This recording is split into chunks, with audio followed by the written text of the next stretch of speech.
वासुदेवाय ॐ नमो भगवते वासुदेवाय ॐ नमो भगवते वासुदेवाय नारायणं नमस्कृत्य नरं चैव नरोत्तमं देवीं सरस्वतीं व्यासं ततो जयमुदीरयेत् नष्टप्रायेषु भद्रेषु नित्यं भागवत सेवया भगवति उत्तमश्लोके भक्तिर्भवति नैष्ठिकी कृष्णे स्वधामोपगते धर्मज्ञानादिभिः सह कलौ नष्टदृशामेष पुराणार्को धुनोदितः। Grantaraj Srimad Bhagavatam Canto 10, Chapter 8, and today we will be discussing texts 37, 38, and 39. So please repeat. Sa tatra dadrishe vishvam jagat sthasno cha kham dishah sa adri dvipa abdhi bhugolam sa vayu agni indo tarakam jyotihi chakram jalam tejah nabhaswan viyat eva cha vaikarika vaikarikani indrani manah matra gunaha trayah etat vichitram sahajivakala swabhava karmashaya lingabhedam sunoho tano vikshya vidarita asye vrajam saha atmanam avapa shankam satatra dadrishe vishwam jagat-sthasnu chakham dishah sadridvipabdhi bhugolam savavyagnindup-tarakam jyotish-chakram jalam tejo nabhaswan viyadevacha vaikarikani indriyani manomatra gunastrayah etadvichitram sahajivakala swabhavakarmashaya lingabhedam sunostanau vikshya vidaritasye vrajam sahatmanam avapa shankam.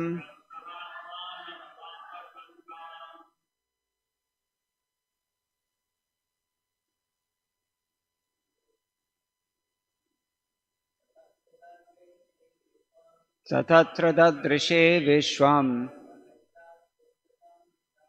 jagat-sthasnu chakam dishah sadridvipabdhi bhugolam savavyagnindu-tarakam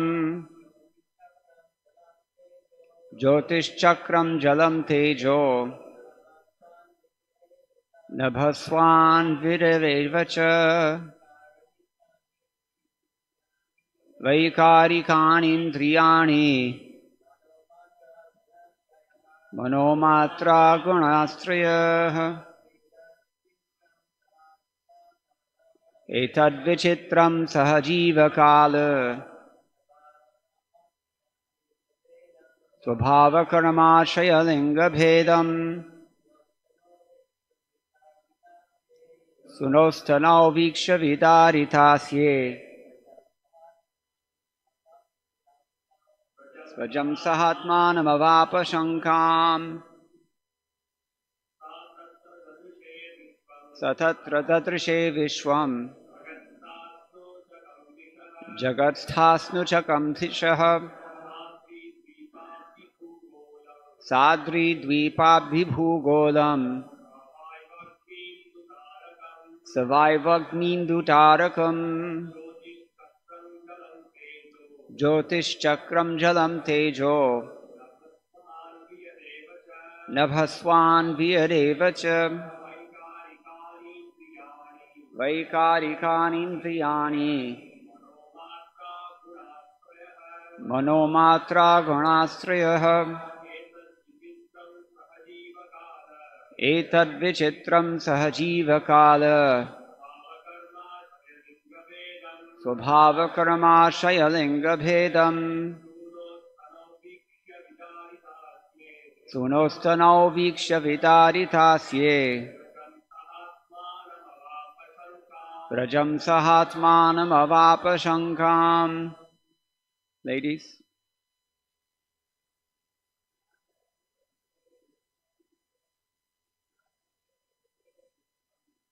तत्र ददृशे विश्वम् जगत्स्थास्नुचखं दिशः साद्रिद्वीपाब्धिभूगोलम् सवायव्यग्नीन्दुतारकम् ज्योतिश्चक्रं जलं तेजो नभस्वान्वियरेव च वैकारिकानीन्द्रियाणि मनोमात्रा गुणाश्रयः एतद्विचित्रं सहजीवकाल स्वभावकर्माशयलिङ्गभेदम् सूनोस्तनौ वीक्ष्य विदारितास्ये व्रजं सहात्मानमवापशङ्काम्. सा Mother Yashoda, Tatra, within the wide open mouth of Krishna, Dadrishe saw Vishwam, the whole universe, Jagat, moving entities, Sthasno, maintenance of non-moving entities, Cha, and Kam, the sky, Dishaha, the directions, Sa'adri, with the mountains, Dvipa, islands, Abdhi, and oceans, Bhugolam, the surface of the earth, Savayu, with the blowing wind, Agni, fire, Indu, the moon, Tarakam, stars, Jyotihi Chakram, the planetary systems, Jalam, water, Teja, light, Nabhaswan, outer space, Viyat, the sky, Eva, also, Cha, and Vaikarikani, creation by transformation of Ahankara, Indriyani, the senses, Manaha, mind, Matraha, sense perception, gunaha triyaha, the three material qualities, sattva, rajas, and tamas. Etat, all these, vichitram, varieties, saha, along with, jivakala, the duration of life of all living entities, swabhava, natural instinct, karma ashaya, resultant action, and desire for material enjoyment. Linga bhedam, varieties of bodies, according to desire. Sunoho, tanao, in the body of her son. Vikshya, seeing. Vidarita asye, within the wide open mouth. Vrajam, Vrindavana Dhama, Nanda Maharaj's place. Saha Atmanam, along with herself. Avapa, was struck. Shankam, with doubts and wonder. Translation. When Krishna opened his mouth wide by the order of Mother Yashoda, she saw within his mouth all moving and non-moving entities, outer space, and all directions, along with mountains, islands, oceans, the surface of the earth, the blowing wind, fire, the moon, and the stars. She saw the planetary systems, water, light, air, sky, and creation by transformation of ahankara. She also saw the senses, the mind, sense perception, and the three qualities, goodness, passion, and ignorance. She saw the time allotted for the living entities. She saw natural instinct and the reactions of karma, and she saw desires and different varieties of bodies, moving and... Please repeat. When Krishna opened his mouth wide, by the order of Mother Yashoda, she saw within his mouth all moving and non-moving entities, outer space, and all directions, along with mountains, islands, oceans, the surface of the earth, the blowing wind, fire, the moon, and the stars. She saw the planetary systems, water, light, air, sky, and creation by transformation of ahankara. She also saw the senses, the mind, sense perception, and the three qualities, goodness, passion, and ignorance. She saw the time allotted for the living entities. She saw natural instinct and the reactions of karma. And she saw desires and different varieties of bodies, moving and non-moving. Seeing all these aspects of the cosmic manifestation,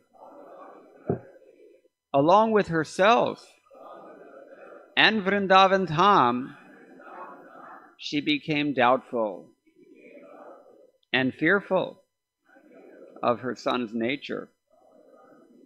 Purport by His Divine Grace A.C. Bhaktivedanta Swami Srila Prabhupada. Srila Prabhupada ki, all the cosmic manifestations that exist on the gross and subtle elements, as well as the means of their agitation, the three gunas, the living entity, creation, maintenance, annihilation, and everything going on in the external energy of the Lord, all this comes from the Supreme Personality of Godhead, Govinda.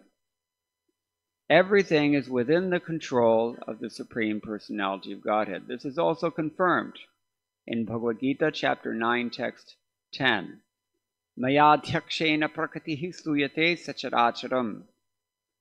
Everything in the material nature, prakriti, works under his control. Because all these manifestations come from Govinda, they could all be visible within the mouth of Govinda. Quite astonishingly, Mother Yashoda was afraid because of intense maternal affection. She could not believe that within the mouth of her son, such things could appear. Yet she saw them, and therefore she was struck with fear and wonder. Om Ajnanatimanantasya Jnananjana Shalakaya Chakshurunmilitam Yena Tasmai Shri Gurave Namaha Mukam Karoti Vachalam Pangum Langhayate Girim Yakripatamaham Vande Shri Gurum Dinataranam Vanshakalpatarubhyascha Kripa Sindhubhya Evacha Patitanam Pavanebhyo Vaishnavebhyo Namo Namah. Jaya Shri Krishna Chaitanya Prabhu Nityananda Shri Advaita Gadadhara Shri Vasadi Gaura Bhakta Vrinda. Hare Krishna Krishna Krishna Hare Hare Hare Rama Rama Rama Hare Hare.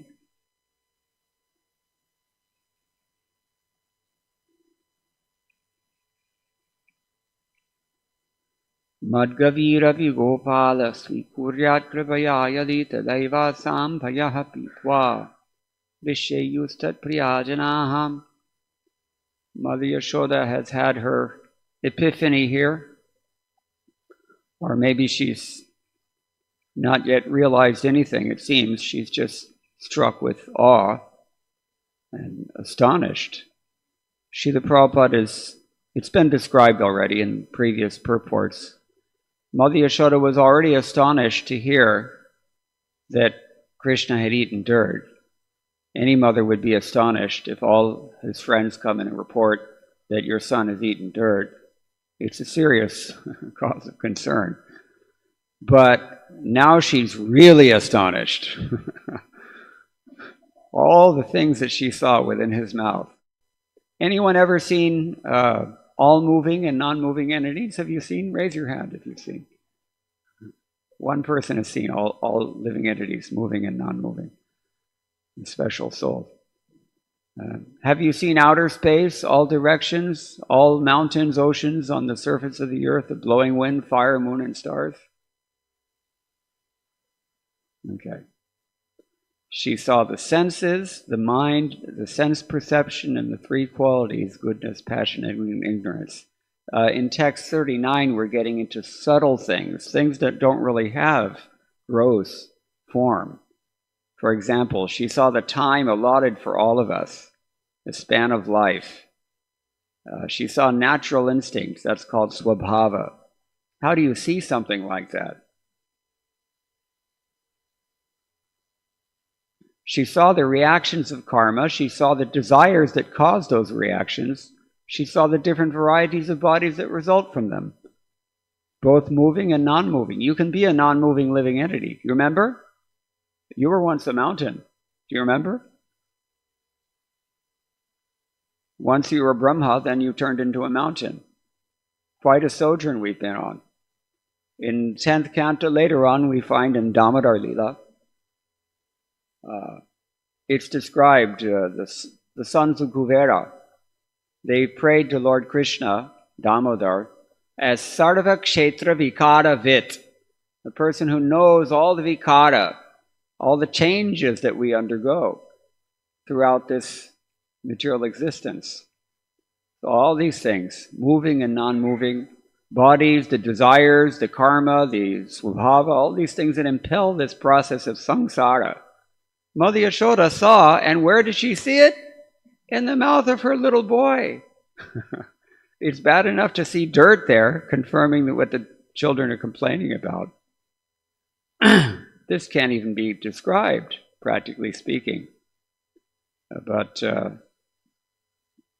our acharyas have given us some idea. First of all, why did Krishna open his mouth wide?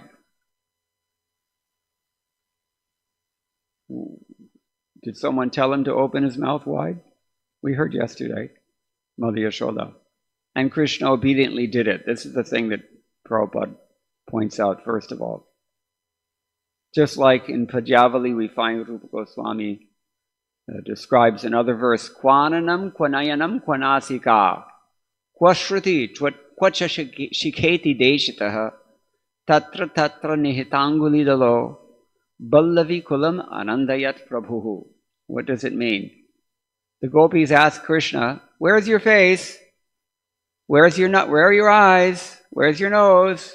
Where are your ears? And every time Krishna is pointing. Tatra tatra nihitangulidalo. The lotus petal, little lotus petal fingers, he's pointing at all these places. Ballavi kulam anandayat prabhuhu. In this way the Lord delights all the ladies of cowherd families. He serves his devotees. Vishwanath Chakravarti Thakur says in his commentary on this passage, out of all the Lord's qualities, which one is the best? We often hear this. Krishna's qualities in particular, because we know Krishna is the supreme personality of Godhead, Swayam Bhagavan. So out of all of his qualities, which one is the topmost? Compassion. That's true. But Vishwanath Chakravarti Thakur says the Lord's Bhakta Vatsalya, his love for his devotees, is even more prominent than his compassion. It's actually a function, you can say, of his compassion. But here we see, in the case of Mother Yashoda, her compassion on the Supreme Personality of Godhead is even superior to that. How is it so? In Vatsalya Rasa, the primary characteristic of Vatsalya Rasa, there are a couple of them. One of them is mamata. You consider that the Lord is mine. But another one is this compassion. There's no such thing as Vatsalya unless you feel compassion, because the Lord looks to be very helpless and very cute, and that naturally invokes this feeling. So she had this ironic bhava. Therefore it's later on described, Nemam virinchi nabhavo nashrirapi anga sangshraya prasadam lebhire gopi yattat prapa vimuktidat. Not Lord Brahma, not Lord Shiva, not even the goddess of fortune, his own wife. We always like to glorify Srimati Radharani. Why? Well, first of all, we have to understand who is Lakshmi Devi to get any understanding of Srimati Radharani. We really do have to understand. Just as we have to understand about Krishna, adequate, what is it called? Sambandha Gyan. We have to understand Krishna's tattva, his majesty, if you will. Really, to engage in pure devotional service, Krishna says in Bhagavad Gita, this will be the characteristic. If we really have full knowledge of Krishna, then we can be real devotees. Until then, we're probate devotees, as we mentioned the other day. But Lakshmi Devi is constantly on the Lord's chest, Srinivasa. That's why he's called Srinivasa, because Lakshmi never leaves. And Srishti Sthiti Pralaya Sarga Mahavibhute Vritti Prakasha Niyamavriti Bandha Mokshaha Yasya Apangalava Matrata Urjita Sa Shrir Yat Kataksha Balavati Ajitam Natosmi. Madhvacharya prays to the Lord, supposedly to the Lord. Actually, he's praying to Lakshmi because 90% of his verse is about her. What does he say? Creation, maintenance, annihilation, secondary creation, sarga, visarga also. Mahavibhuti, all the great wonders that we behold in this world. We've been hearing some of them that Yashoda is now beholding. Mahavibhuti, vritti, all of your occupational engagements, prakasha, your enlightenment, bandha, moksha, your bondage, your liberation, yasya apanga lava matrata urjita sa, the powerful sidelong glance of Lakshmi Devi affects all of these in less than a split second. That's how powerful Lakshmi Devi is. And then he offers his obeisances unto Ajita, the Supreme Lord, who is not conquered by that Lakshmi. But he is conquered by whom? Huh? Whose devotion? Srimati Radharani's devotion. That devotion conquers him. Therefore, Srimati Radharani, according to Krishnadas Kaviraj Goswami, she's called Jayashri. Jayashri. And those people from Gujarat, you may know, it's a very common name there. Actually, it means the name of Srimati Radharani. According to the first verse of his Krishna Karnamrita commentary, Krishnadas Kaviraj Goswami tells us this. And she's called Jayashri because Lakshmi cannot get into the Ras Leela. She can't even see him. If you go to Vrindavan and see, well, they call it Shrivan, but it's also called Bilvavan or Bailvan, straight across from, say, Madan Mohan Temple, if you walk across the river Yamuna, which you can do, and then just keep walking about a mile or so, you will come to a temple of Lakshmi Devi, out in the middle of nowhere. How does she get there? One day it's described, she heard a flute sound, and she asked her husband Narayan, because we've been describing Srinivas, she never leaves his side. What is that flute music? Narayan said, oh, yeah, there's a little boy in the material world is playing, don't worry about it. Well, it's not just any little kid in the material world plays a flute and I'm going to hear it in Vaikuntha. There's something special going on here. What is this? Lord Narayan became a little uncomfortable. He said, well, actually, this is one of my forms that I take when I go to the material world, Swayam Bhagavan, because he doesn't take birth in the spiritual world, so it's only in Poma, Vrindavana. So Lakshmi Devi was immediately very curious. She wanted to know all about him. And Narayan was not comfortable discussing it. He said, you can maybe talk to some devotees, they'll tell you about it. So she went to whom? Narad Muni. Big mistake. Whenever you go to Narad Muni, he's going to, we don't know. Always it results in some stirring up trouble. So he said, oh, you don't know? This is Krishna. This is your husband in the form of a cowherd boy. Cowherd boy. And he's surrounded by hundreds and thousands of young girls. And Lakshmi Devi is just hearing this information. She is astonished. And she wants to see this. I want to see this. I can't rest until I see what's happening here. So Narad Muni advised her, yes, you go to Vrindavan in Bhoma, Vrindavan, Mathura Jila. And you see, you ask around, you'll find him, especially if you go to Nidhivan. Try going to Nidhivan. That's where he goes with his gopis. So she went there. She tried to get in, but at the gate of the Nikunj, there are two gopis, Lalita Vishaka. She said it was obvious. Wherever Lakshmi goes, she has her whole retinue with her, her pomp and circumstance. She arrives at this kunja, and she's stopped at the gate by these two cowherd girls.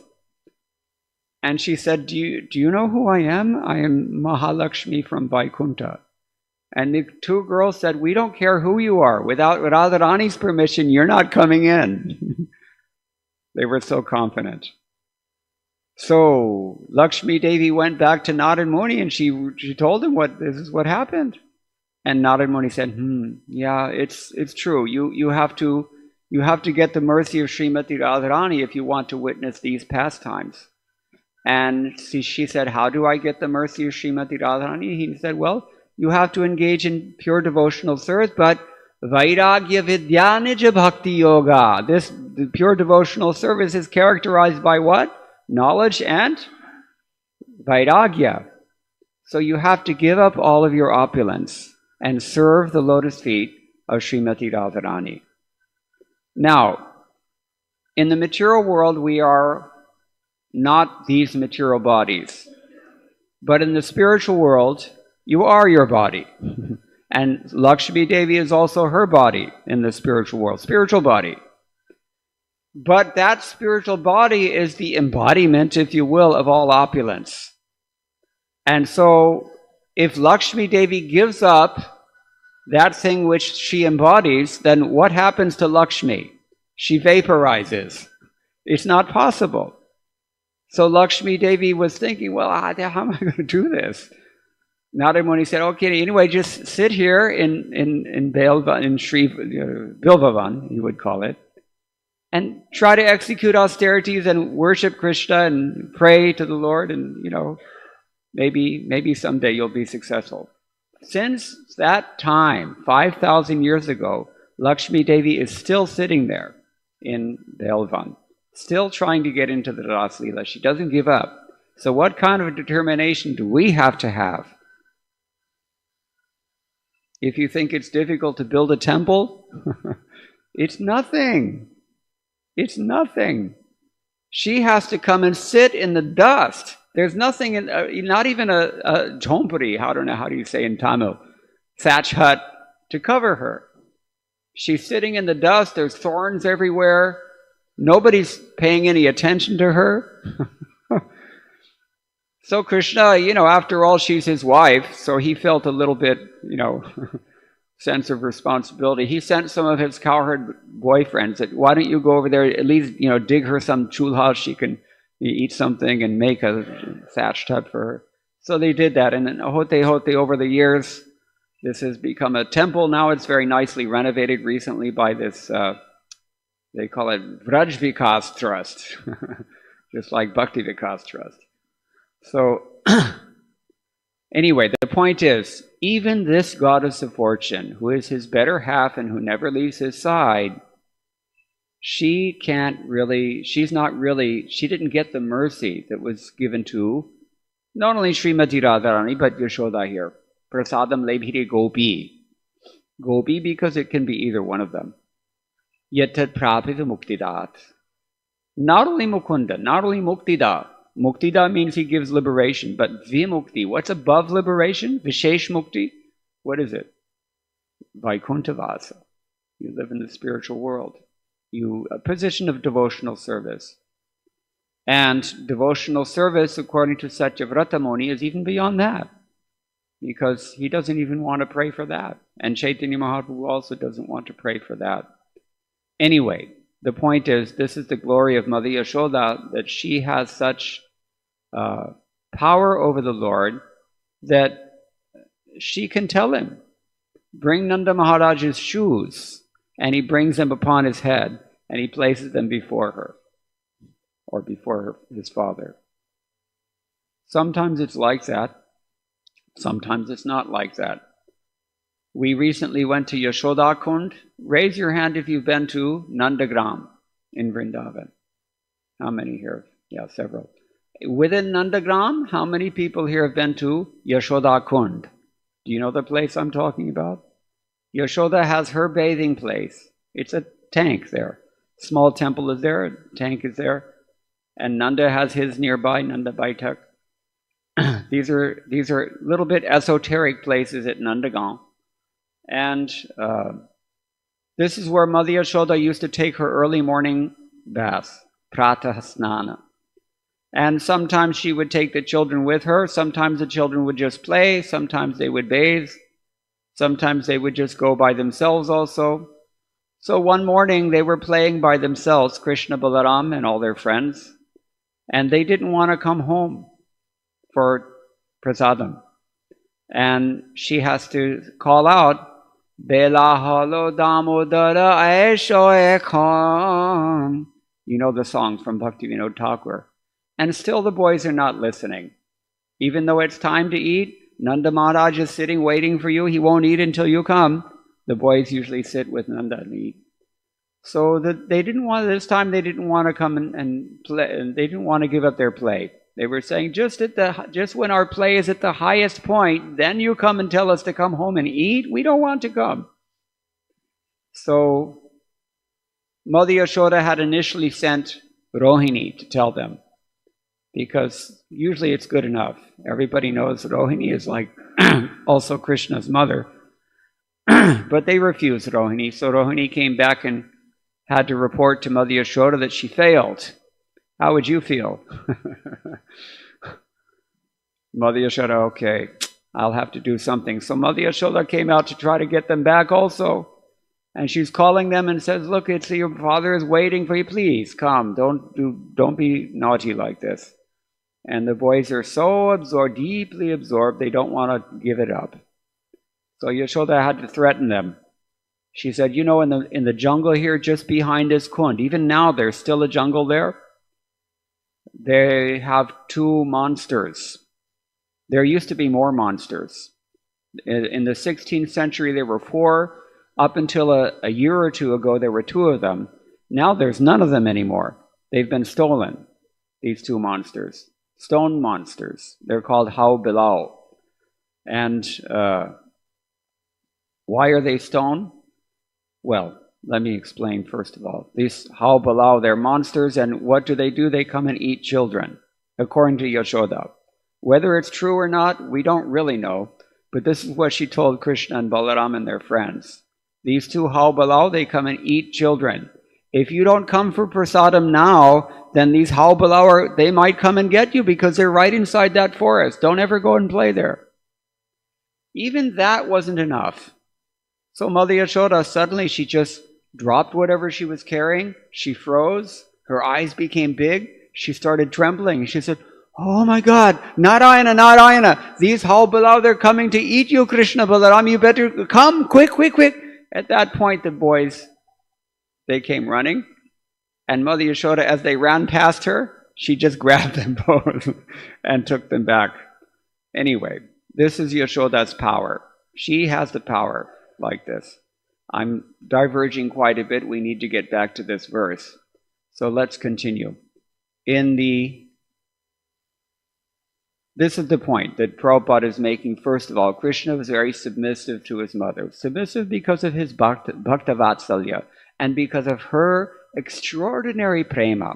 In fact, Srila Prabhupada writes in his purport, where is it? I think to text 46, if I'm not mistaken.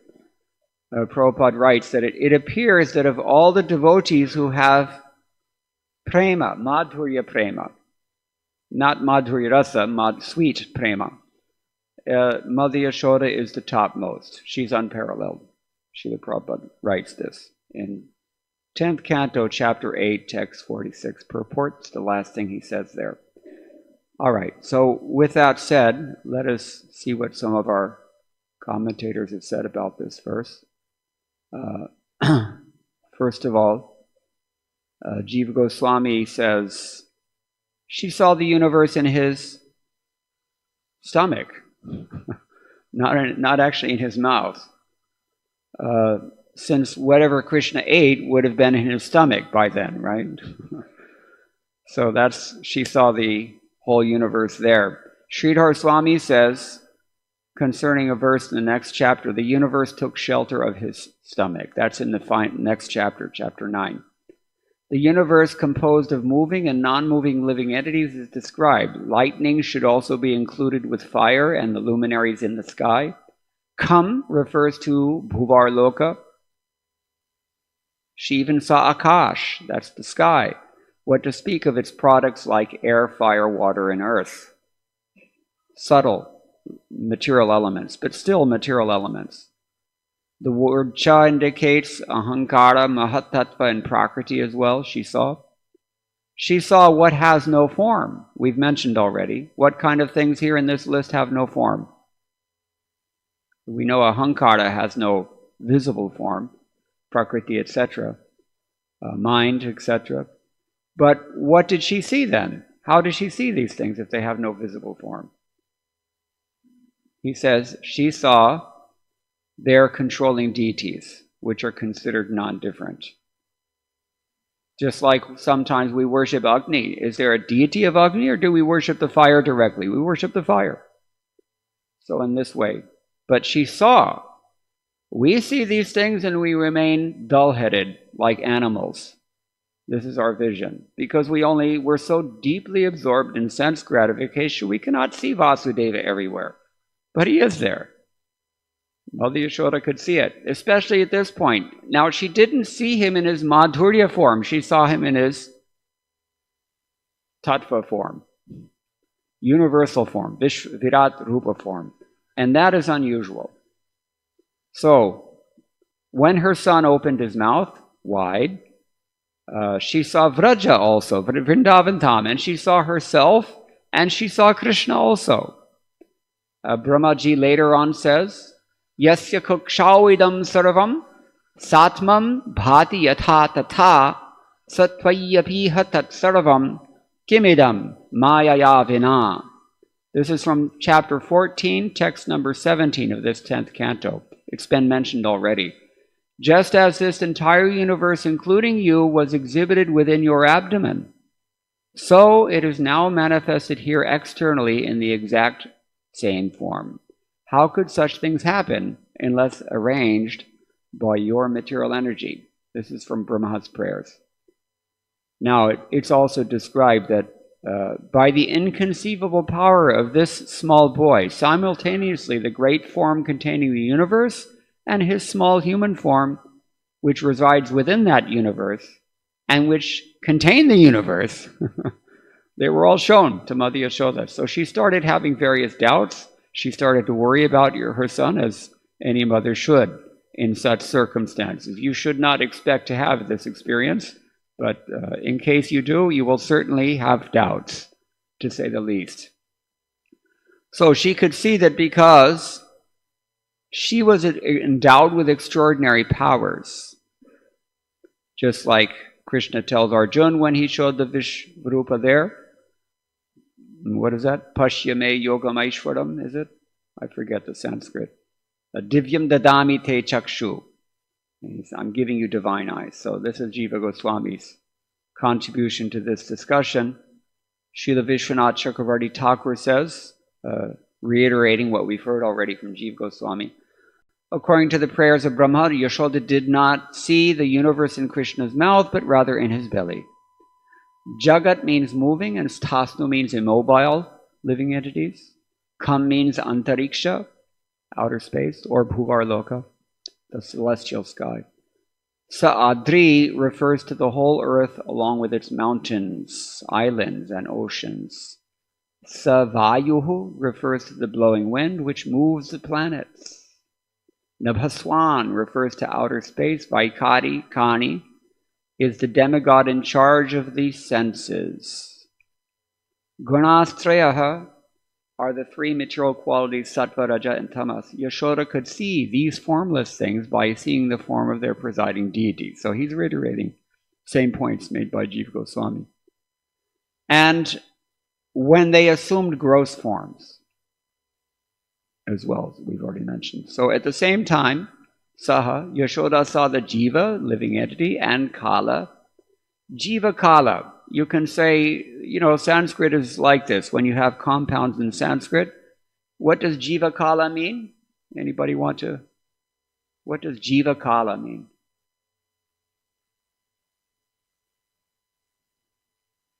The time of the living entities. Okay, anything else? Why doesn't it mean time and living entities? How do we know? Grammatically, you don't know, because it can mean that. The Sanskrit is like that. It can be ambiguous. Therefore, we have commentaries, and therefore we depend on our acharyas to tell us what these verses mean. Otherwise, we can't understand on our own. BBT has a standing policy. If you make any new translation, there has to be a commentary, because there's no understanding. I know this from personal experience. When I was in college, I had one of the best teachers, a famous scholar of Nyaya in America, Dr. Karl Potter, University of Washington. He was very good in Sanskrit, so he agreed to do a conference course for a few graduate students on Tattva Sandarbha. And we translated that. And when I came to Govardhan some years later and worked under Gopi Paranadhana Prabhu, he had also translated Tattva Sandarbha. Then he translated Bhagavat Sandarbha. Now, when I read the Bhagavat Sandarbha in the original Sanskrit, I couldn't really understand it. It was too difficult philosophy, very, very difficult. Even when I read the translation of Gopi Paranadhana Prabhu, I also still could not understand it. In English, my mother tongue. Only when I read Gopi Paranadhana Prabhu's commentary on his translation, then I could understand what it was saying. Because this is what a commentary does. Commentary has to clarify what does the text say and what does it mean. And Gopi Paranadhana Prabhu was somehow just divinely empowered to do that. He had that incredible ability to take very difficult subject matter and express it in ordinary language that pretty much anybody could understand. Anyway, the point is that Jivakala means here according to Vishwanath Chakravarti Thakur, it means the living entity and time. But Prabhupada, if you've been listening carefully, you've heard in the word-for-word synonyms, it means the time allotted to the jiva. So it can mean both. These are some things to consider here. And it's this thing which agitates the gunas that gives rise to the cause of transformation. What is the cause of transformation? Swabhava. Hitopadesh tells us, when all is said and done, one thing stands out prominent in your bodily concept of life, and that is Swabhava. Swabhava drives everything. Swabhava here, I think Bhanu Swami is translated as instinct, but it means really your acquired nature, that thing which impels you to act, Swabhava. God help you if you ever get a demoniac Swabhava.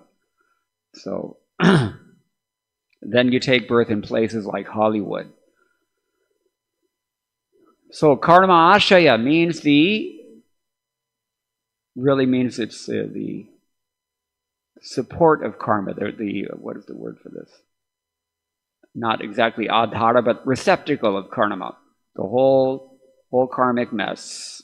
And that's the cause of birth and the resultant action and desire for material enjoyment. All these things together. Very subtle things. But somehow Yashoda was able to see these things. And in the mouth of her little boy. So we can imagine what she must be. We cannot imagine what she must be experiencing right now. All the emotions that are just racing through her mind and all the thoughts and, just completely short circuit, the intelligence, this kind of experience. Okay, so Yashoda saw all these marvelous things in Krishna's belly, and she saw herself also, along with her son and husband in Vraja.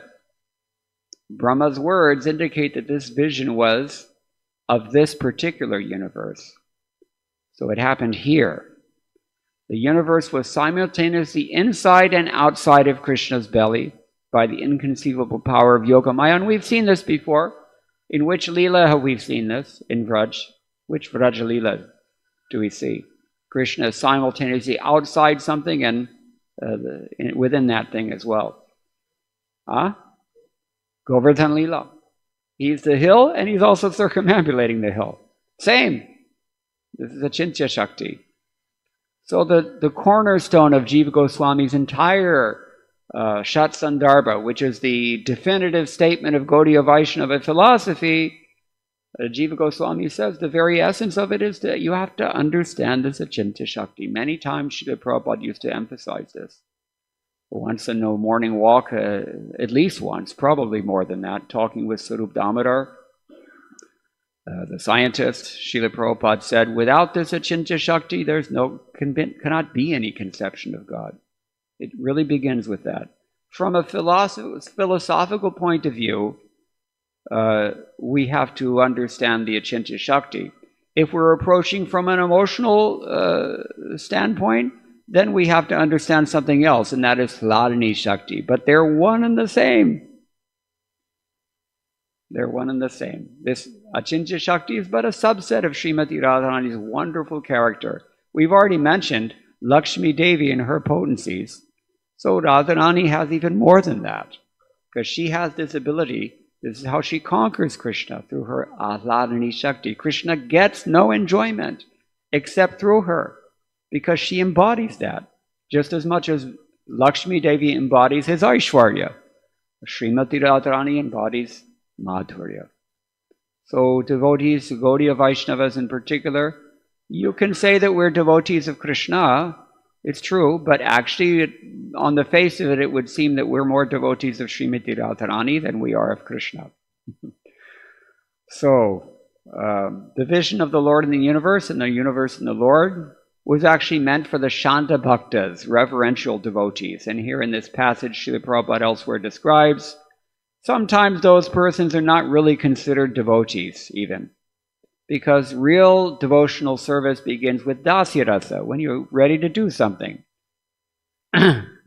Sit still, please. Anybody been to Alwar Tirunagari, birthplace of Nammalwar? So there, we did a program there once. We stayed in the ashram of this Velukuri Krishnan. So I saw the sign. It says, this is property is registered in the name of Kinchit Karam Trust. Kinchit Karam. What does that mean in Sanskrit? Kinchit Karoshi. Do something. Do something. This is the beginning of bhakti, actually. When you're ready to do something. Dasya rasa. Servant means running around. Lakshmi sahasra shata sambrahma sevyamanam. Sambrahma. Do you have this word in Tamil? I don't know. Sevyamanam you probably have, right? You have. If you have tivramanam, why not sevyamanam? So, anyway, devotees are all running around trying to do something. That's why a servant is called kinkara. Kinkara is another name for servant. What does it mean? Kim karomi. Kim karishyama. What will I do? This is servant. So, dasya bhakti. So, the actual universal form is meant for the Shanta Bhaktas, and even the non-devotees, the karmis, jnanis, and the yogis. Sometimes you couldn't consider them to be devotees of a kind. But our acharyas, Vishwanath Chakravarti Thakur in particular, he doesn't really favor that view. In chapter 7 of Bhagavad Gita, he explains these persons, because the karma element is most prominent in the karmi, because the jnana element is most prominent in the jnani, because the yoga element is most prominent in the yogi, even when these people, if and when these people worship Krishna by chance, they're not really considered to be devotees, because they're more interested in other things. So some persons who are liberal consider them to be Shanta Bhaktas, but it doesn't seem as if Srila Prabhupada or Vishwanath Chakravarti Thakur hold that view. So, therefore, why was Yashoda given this darshana, Vishwarup darshan, if it's meant for the non-devotees or the karmis, jnanis, yogis, or Shanta Bhaktas? This is a very confidential thing, which we can explain maybe at some other time, but because we're running out of time here, it's already 8:59. But the rasa cannot be nourished unless there is some opposition.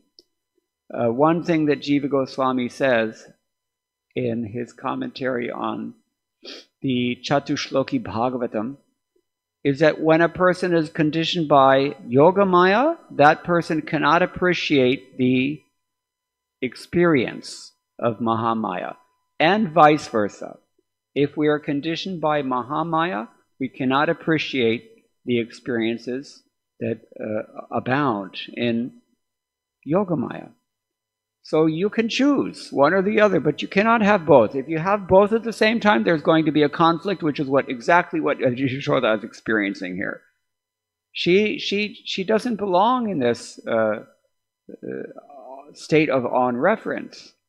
Actually, it is within Yogamaya only, but it looks like Mahamaya. We'll see in the coming verses. She feels that she's in Mahamaya. But actually the fact is that Krishna's, as we heard yesterday, Krishna's Aishwarya Shakti has just stepped in, taken the initiative in this case, just to stir up her emotions. And we'll see that is exactly what happens. At first, she has some revelation of Gyan that, wait a minute, Nanda's not really my husband, Krishna's not really my son, I'm not this body. The things that we're supposed to be realizing, she feels that she has realized. But what does that do to her bhava of Vatsalya bhava? What does it do? It kills it. She is thinking that her love for Krishna is just Maya. She actually believes that. She thinks it's Mahamaya. This is a characteristic of the pure devotees. It's only the impure devotees or the pseudo devotees, that would be us, who think that we can actually understand all these things and there's no problem. We think that, Varnashram's not for us. We're above all that. This is the characteristic of the Kanishta Adhikar, Kanishta Adhikari in particular. He's thinking he's already liberated. It's a very casual sort of a conception of what it means to be liberated. Yashoda never, I don't see anybody in the Bhagavatam thinking like that. I just don't see it among Krishna's Nitya Siddha Parishads. I don't see them thinking like that. They're always thinking that, I'm in Mahamaya. Like Yudhishthira, after Kurukshetra, he was inconsolable because he thought, I'm just in Maya. All this karma is on my head now, and what to do? This is, Anyway, this is too big of a topic. We have to stop now, but this conflict between Yogamaya and Mahamaya is a fascinating topic, inconceivable topic. And the way it plays out in Krishna's Leelas, it's just ever new realizations and ever new revelations of what this profound Yogamaya potency is capable of and how it pleases Krishna in his Leelas. So I'm sorry to stop right now. I would love to go on and on and on and on with this, but we will hopefully hear something maybe from Jayadvaita Swami tomorrow, who will give the real story here, what's happening in Krishna's Leela. But here we see that Krishna is presenting a taste of Vismaya Rasa, that is the rasa of astonishment to his mother, because she's been described already as a hitaishini, always in anxiety about Krishna's welfare. Anybody been to Gokula? Raise your hand if you've been to Gokula. Chintaharana Mahadeva, do you know that temple at Ramanareti in Gokula? In Gokula there's another Ramanareti. They call it Ramanareti because the dust there is so soft. If you mix it with water, they call it Makhan Mitti, butter clay. The pilgrims come and take a whole bag of these little balls of clay, and every day they eat a little bit. Makhan Mitti. Don't know what it does to your kidneys, but you certainly will go back to Godhead if you do this. So in this place, there's a temple of Chintaharana Mahadeva, and Yashoda was in such anxiety that I think it was Durvasa Muni advised her, look, if you have so many chintas, chinta is in Tamil, this word, chinta, anxiety? You have it? No, in Hindi it means anxiety for sure. I saw written on the wall in Vrindavan, Chinta matkara, chintana kijiye. The Hindi speakers can understand. Don't worry, just worship Krishna, meditate on Krishna. Anyway, so she was advised to worship this Chintaharana Mahadev, but unfortunately Lord Shiva cannot remove these kinds of anxieties because no matter what she thinks, they're not mundane. It's not within the scope of Mahamaya that Lord Shiva can do anything about it. So Mother Yashoda's anxiety is the kind of fire. There was another Hindi poet, modern Hindi poet, he wrote a poem called Agni Desha, Fireland. And he says, biting, intense heat, dry winds, smoke, flames lapping at everything, burning up everything. And then I'm trying to move through this flames, and there's nothing but flames. No matter how far I go, I'm burning up in here. Is there ever going to be any relief? That I can maybe dive into a cool, limpid pond and get feel some respite from these hellish flames? No. That's the answer he gives. Beyond this flame, there's more flames, there's more flames, there's more burning. So where do I escape from this? How do I get free of the pain of burning? He said, you will only be free from this burning once you become fire yourself. Now, this is a non-devotee poet who wrote this, so I don't know what it meant to him, but when I read it, this is what I got out of it. You have to Brahmabhuta prasannatma na shochati na kankshati. You have to come to the spiritual platform, and then the spiritual anxiety, what looks like anxiety in the spiritual world, then you can realize that it's actually the deepest ecstasy. So Yashoda's in a lot of anxiety right now. Cannot imagine what she's feeling, but anyway. All right, I should stop now. But one thing I wanted to add, I wanted to explain, because I didn't say. Hao Balao in Nandagaon, how did they get there? Who put them there? We have writings from the 16th century that confirm that they were there, even back then, stone. How did they get there? We hear that they were monsters, so how did they get turned into stone monsters? Shandilya Muni. Nanda Maharaj was in similar anxiety like his wife. This time he went to Shandilya Muni. And Shandilya Muni said, look, I will give you the benediction. If any of these Hao Balao come and try to eat anyone, then they will be turned into stone. That's how these stone monsters that used to be there, they've been stolen now, I was told. Within the last year only, somebody stole the last two. But they found them in a warehouse, go down somewhere in Delhi.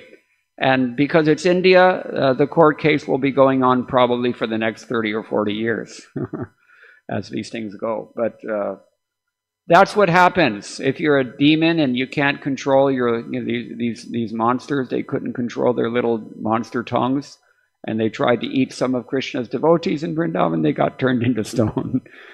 So just thought I would mention that for your transcendental pleasure. Any questions or comments on any of these things? We've not been able to really even touch the surface of this. Maybe I diverted too much into other areas, but we will hear in the coming classes. Srinivas Krishna has a question.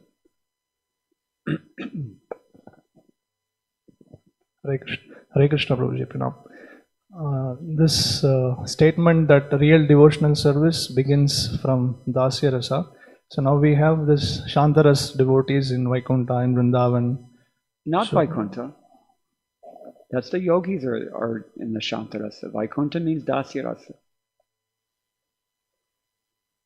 But some people consider those in Shantarasa to also be devotees, as we said. The liberal ones are thinking like this. That, you know, they don't necessarily want to do anything for Krishna, but they really appreciate, and they meditate, especially. The yogis, especially the yogis. They're just meditating. They're absorbed in God. There's no question. They're in that sense, they're devotees of a sort. But